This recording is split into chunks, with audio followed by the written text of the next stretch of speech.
Good evening, a message here from Farmer Joe. So I'm going to make, this is 2 breasts of chicken that I've marinated in turmeric, paprika, garlic and chili. So I'm making chicken shish kebabs. So this is the start of the meat now. There you go. So I'm going to make up the garlic sauce just using Greek style yogurt. I'll put it in the bowl there, so I'll do that now.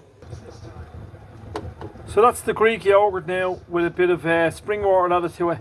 And just put a dried parsley in there.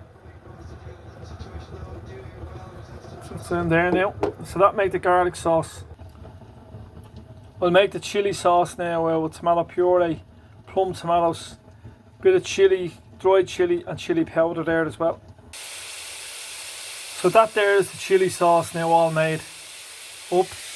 And I have the chicken shish on now at the moment.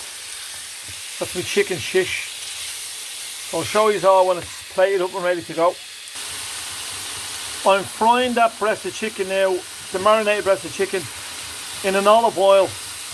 And it's absolutely, I'll just taste the chicken there, it's nearly cooked through. Make sure the chicken's all cooked all the way through, you know. Show you now in a sec.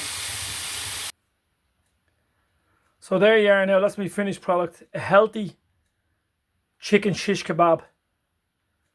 You've seen how I put it together. It's absolutely beautiful. That's a mix of 1 ingredient food. Just get a little bit adventurous with your food. That's the way I've gone lately.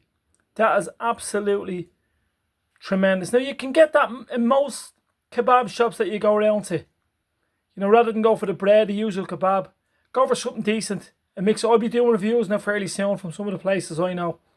So there you go. There's Farmer Joe's healthy chicken shish kebab. All have a nice night now. Wish us all the best of luck. Bye bye now.